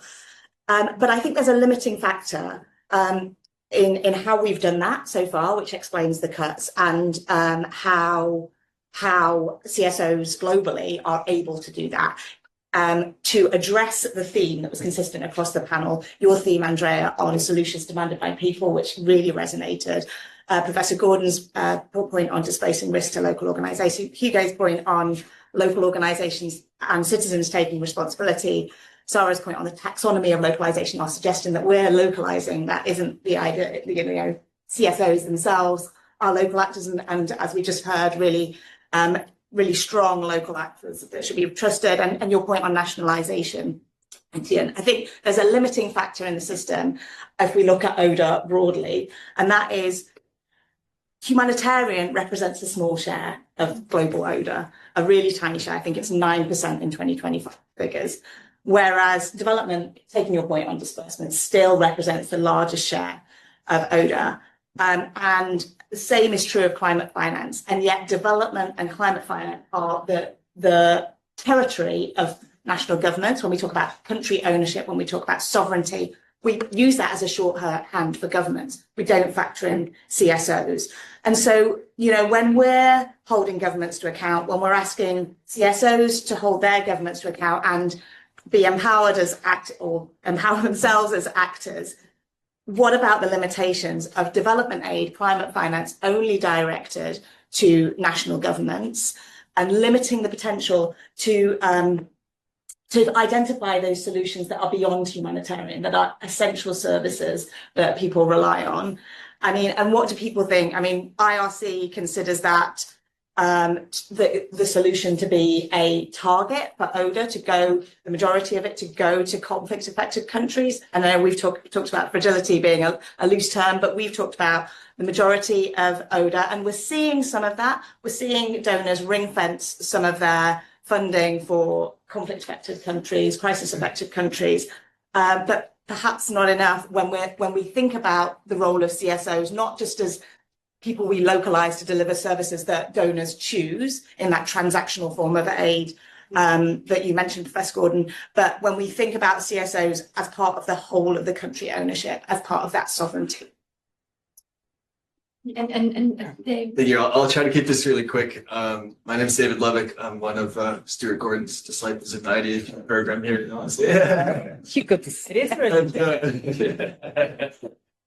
We touched a bit on security protection for humanitarian field workers. It's quite close to home for me. I got my start in this field at the World Central Kitchen, one of many humanitarian organizations who had field workers targeted and attacked in recent years, not just in Gaza, but around the world. And so my question sort of is, where often it doesn't look like there is one, what is sort of the collective mechanism that we could aspire to as humanitarians to, say, solicit, if not functionally demand protection from the international community and states for our workers in the field, when having a red cross on one's helmet or a similar symbol just seems to give less and less protection by the day.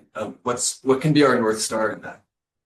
Thank you so much. So there are these 4 questions. So let's take time to answer. At one point, I will have to wrap them in. I'll say the keyboard.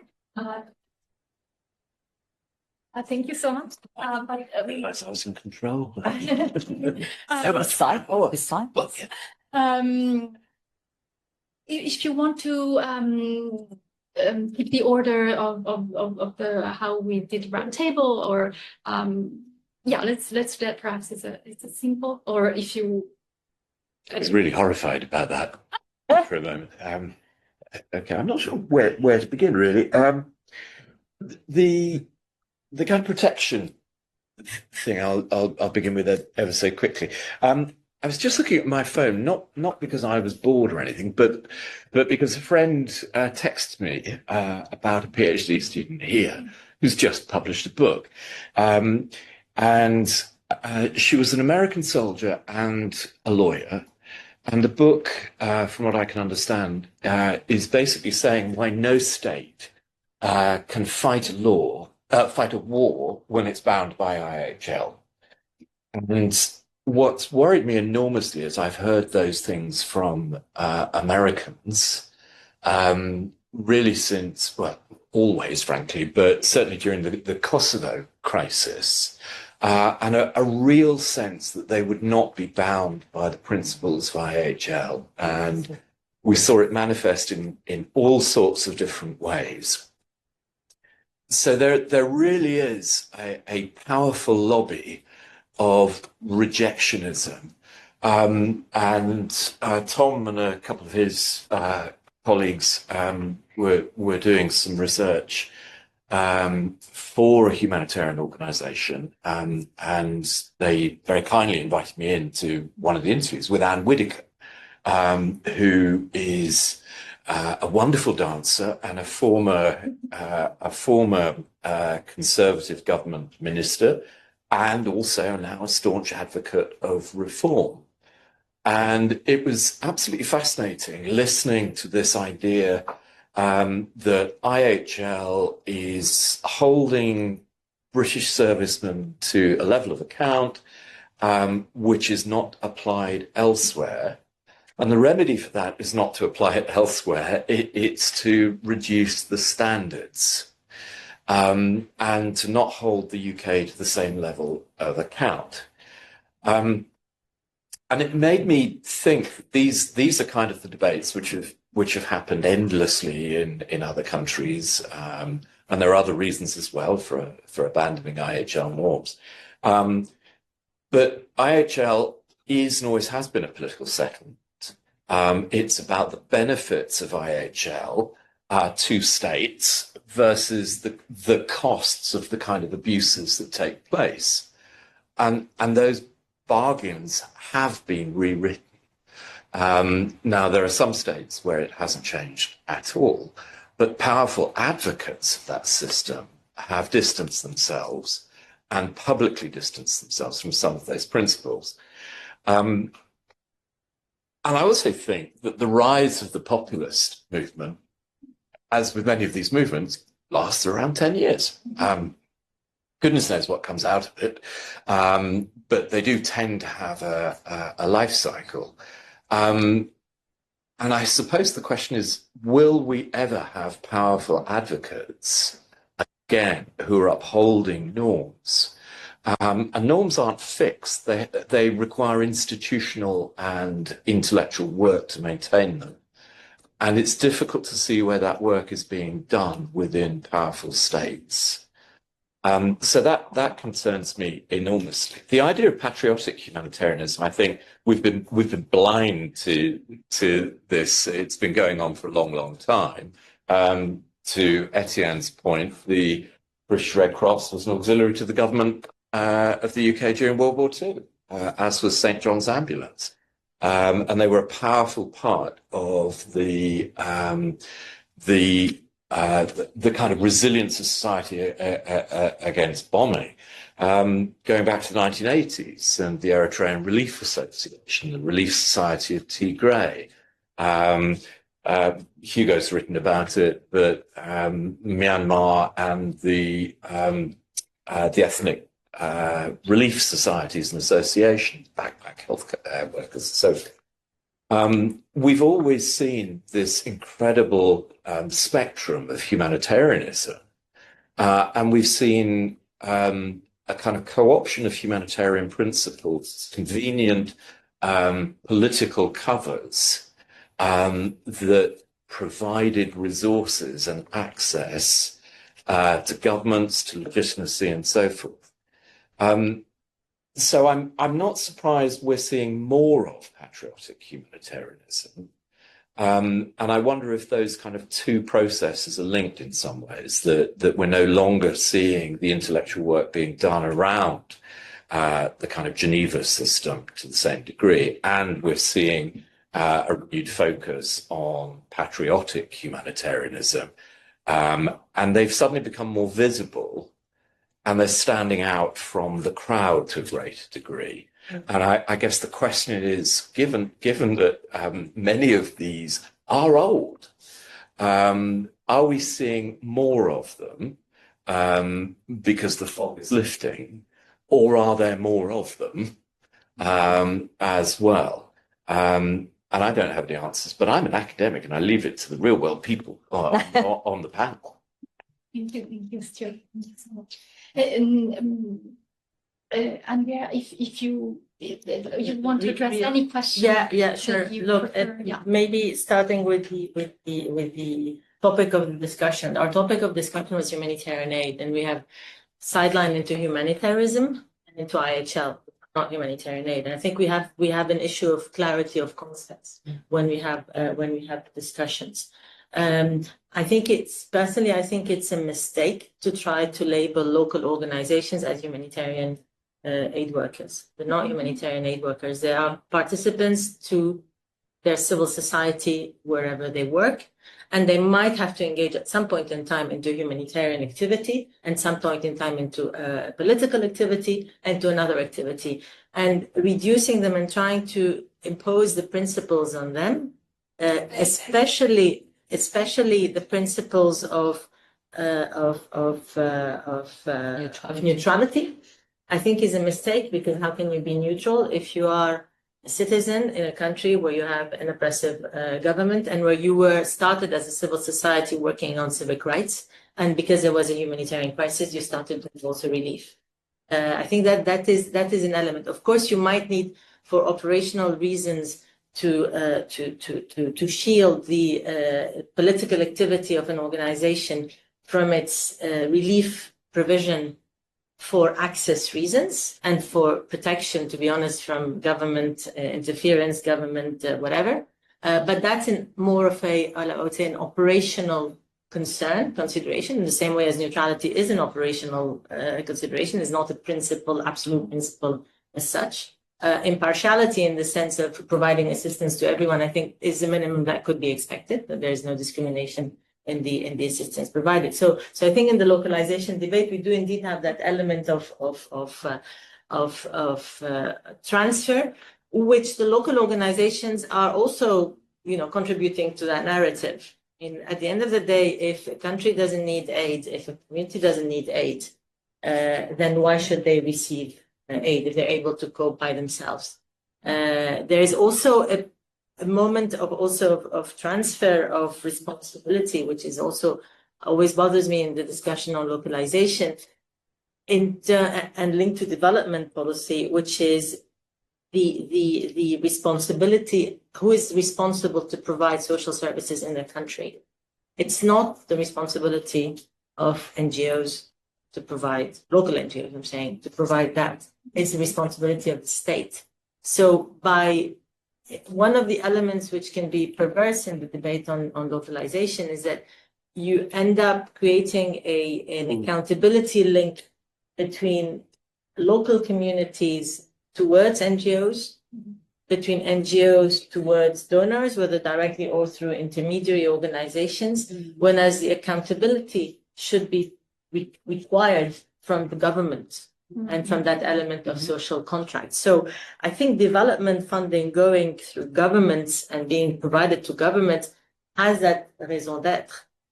Which is, what it doesn't do is that it doesn't necessarily address the issue of the fragility of that government, and you end up in situations such as Afghanistan, where for 15 years we've poured money, development has poured money into government, who then has poured it out into funds, NGOs, sometimes even in some cases government gives money to WFP, which actually originally has come from World Bank, with help come from donors. So you can see how many layers are going to cross. And then the day there's a political problem, that somebody closes the tap because there's a political problem with that government, legitimacy, whatever, and that stops the funding arriving to the beneficiaries. And so at the end of the day, you're not having to intervene on humanitarian response because the needs have increased, but because development funding has stopped because of the way it is channeled. So I don't think we can address the humanitarian aid issues or problems or effectiveness without looking at that development paradigm which is there, and about who has to be responsible in there. On the question of the private sector, and the accountability in particular, I think it depends on the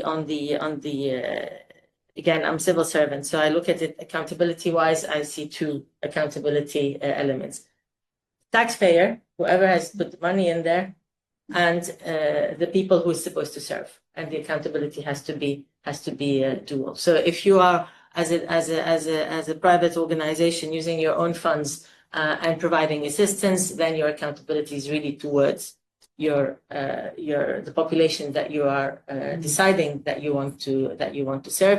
If you are part of a partnership which involves also public funding, then you have that accountability towards there. And it's as basic as that, whether it's money that is transiting through a government agency or whether it's money coming directly to the public. And remember, when the tsunami happened, many of the organizations who got money from the public, people on the street, actually, whenever they could, contacted them and says, we have too much for the tsunami. Can we use your money for somewhere else? And they did do that accountability element, which was important. The question you raise on the protection of aid workers is I don't have an answer. I'm going to quote a prominent humanitarian emergency director from an organization who once said to me, "You have one peacekeeper who's killed. And you have, I don't know how many declarations in the Security Council talks about it. Humanitarian aid workers get stepped on and killed like ants. And what do? They have some killed and they still go back and continue to do their work. I think it's a choice of a career, which is probably the most dangerous one that exists, much more dangerous than being a soldier, to be honest, nowadays.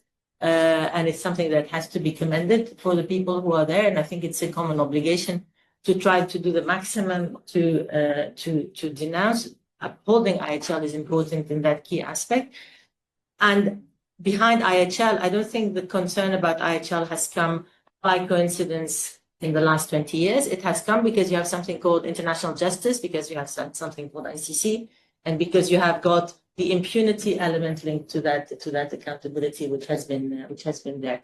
For all what it's worth, the Protection of Aid Worker initiative tries to at least help aid workers and their families if the aid workers have been deceased in terms of coping with this, because of course there's the risk of being killed, but there's also the risk of being put in jail, prosecuted, and so on. Thank you, Andrea, for the response. I would stay here to talk about this for other hours. The room it will be fine, but I imagine you get to. So let's, if you can please select perhaps a question that you particularly feel you want to answer, and so then we finish. Hugo, then Sarah. Great, I'll go for Mushrika's question first, because I'm delighted that LSE let SOAS in. I think that's great. It was a mistake. It was a mistake. And of course, having been let in, they talk about Marxism, which is what we expect from them. So just to stay on this pluralism question, how do we manage this plurality? I think, Marxist humanitarians can be great. I had a wonderful Italian girlfriend in Ethiopia in the 80s who was with a Marxist Italian organization from Bologna. And I'm sure Islamist humanitarians can be great too, to a degree. So I think it's about what they do. But I'm a political liberal, so I draw the line at saying, but hang on a sec, you have to accord with certain basic human values as well. So if you are the kind of Islamist who says, but women have no right to primary access to care, or they can't work, then you're not a humanitarian to me, because you breach the principle of humanity and impartiality. The same if you're a Marxist humanitarian, you say, yeah, that's fine, but it excludes the bourgeoisie and the upper class. And I say, no, well, actually, you're not a humanitarian. So I think it's great to have them, because they're often fantastic, committed people who are much, loved by the community they're trying to protect as well, going back to the security point. So they can be there. But for me, they have to still be humanitarian. Thank you. Just 3 comments that I think capture a few of the questions. I mean, we've done a lot of work on the principles and echoes things that colleagues have said. There are 2 fundamental principles, as Andrea was referring to. It is humanity and, by a stretch of humanity, impartiality. The other 2, and Hugo has told us the story very well, have been co-opted, from what were fundamental principles for the Red Cross movement, but definitely not for the rest of the whole humanitarian enterprise as it came together in the 90s. And when the code of conduct was negotiated actually by the NGOs, neutrality was left out for a very clear reason. The organizations like Oxfam made a very public, sort of statement that they campaign politically, and so they cannot be neutral. So what was codified in the code of conduct was then independence, and one could question, the organizations are so dependent on funding and, government logistics can really be independent. So independence and neutrality are a means to an end. They are the operational reality by which pretty much only the Red Cross lives and not the others, but trying to pretend that the whole system is living up to these principles, we have created an unmitigated mess. And there is no way that we can expect local organizations, citizens-led, different types of solidarity to abide by principles that actually the NGOs and the UN cannot abide to for obvious reasons. They pretend to, it's become a pretense in the negotiations with the donors, but it's not the reality. And the double standards are so evident and called upon, and actually have compounded the crisis of legitimacy precisely for that reason. They're also seen as a barrier to entry. You can't do that because you're not neutral. You can't receive the money directly because you're not neutral. So it's seen actually as instrumental, in terms of keeping some movements or organizations out of the funding framework. So we have to have a very honest conversation around that because, it's actually intrinsic for the international organizations that these are not the principles that we can really discharge, they can really deliver because of how our organizations are constituted. And it goes definitely also to your question around, the development, humanitarian, climate. This is a construct that we have created because of our funding silos.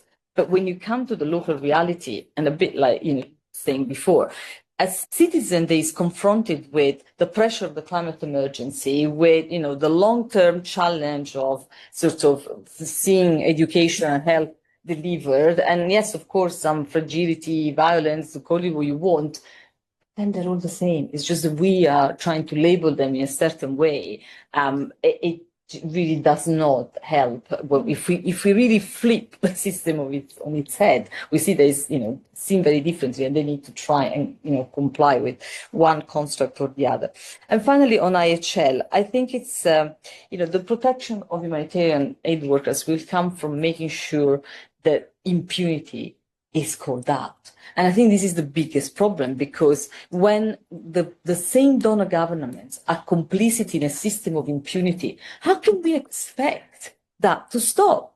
And if, as organizations, because we receive money from these governments, we don't call it out, then we are completely complicit.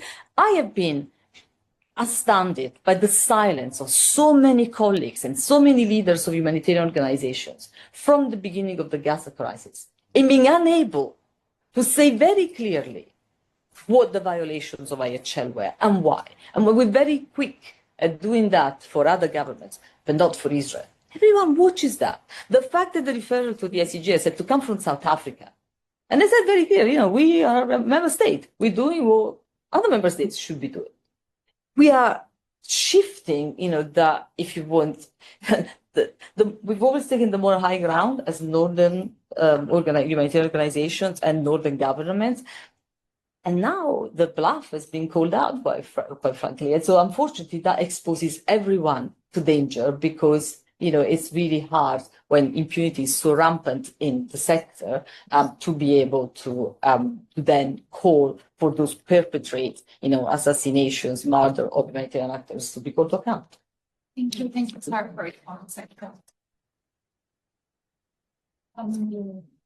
And with remarks from. I don't think that I'm going to say very much. I'd like to actually just say that when it comes to local private companies, it's not that there's a sudden renewed attention or an increased attention to partner with the private sector in general. I think in part due to the contraction in funding and also these other, innovative ways of doing things together. But I think, and certainly with UPS and other key players, I mean, local companies make up that value chain that allows us to do what we've been doing, whatever the terminology is on the ground. And we work through that, that system and those companies. And so, I think right now we're dealing with things like, how do we define what local actors are? Who do they include? And how do we measure what localization is trying to achieve and so on and so forth? So I think that we are still in the process, but certainly a hugely important part of what WFP sees as currently a definition that needs to be a lot broader than it is today. That's it. Thank you so much. And why not? Etienne, final remarks. Just super quickly on the private sector piece as well. What came to mind as you were asking your question is an organization that was founded a few years ago called Loop. I don't know if you're familiar with it. And what I've often felt that Loop does is, it's kind of the other way around from what you were asking, is more take the accountability mechanisms the private sector has regards to its clients, which is basically, feedback and reviews that have less intermediaries than the humanitarian structure has. And instill that into the humanitarian world so that beneficiaries using, I haven't followed them in a while, so I don't know if it's an app or if it's some kind of website, but beneficiary in Mozambique, where I think they piloted some of their initial work, could go on Loop and say, save the children, water distribution, 2 out of 10, 5 stars or whatever.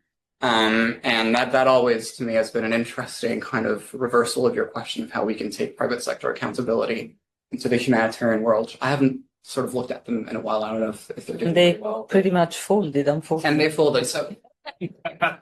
When they came to speak to us at the British Red Cross and to others, everyone was very freaked out, obviously, saying, "Oh, that's great. That was exactly Let's go do it with someone else." That was the problem. We actually managed to get some funding for them through the McGavran Foundation, but that was pretty much the end of it. They came out of something that we had done with one of the projects we've done, Relief Watch. That's what gave the birth to Loop. But it was, no one really wanted them, right? You guys have to push us. In third-party monitoring, when we put third-party monitoring in some programs, we had to reach areas that is used, so they holding up. Yeah. Thank you.